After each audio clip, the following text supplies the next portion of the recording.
sonnera.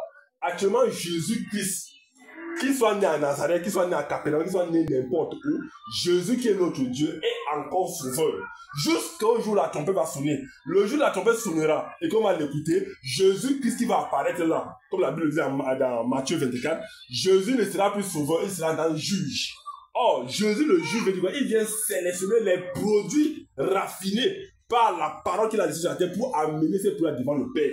Et le Père va dire chacun que ce soit dans la Nouvelle Jérusalem, que ce soit dans la Guéhenne, pour ceux qui n'ont pas obéi. Alors maintenant, Jésus étant sauveur, encore maintenant, peut nous pardonner tous nos péchés.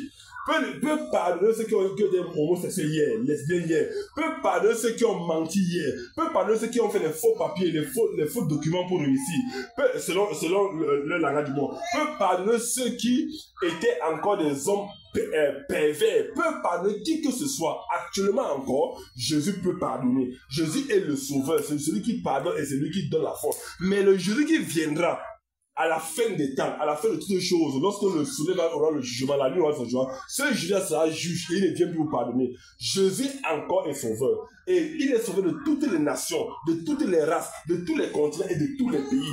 Il n'y a pas un pays où Jésus n'est pas sauveur. Mais le tout c'est qu'en fait-on de la parole du Seigneur? J'entends beaucoup de doctrines. La seule doctrine qui est valable pour chaque chrétien, c'est la lecture de la parole de Dieu. Si tu lis la parole de Dieu, tu ne comprends pas. Le seul qui peut t'enseigner la parole de Dieu, ce n'est que le Saint-Esprit, pas un homme. Alléluia. Un homme peut avoir une idée.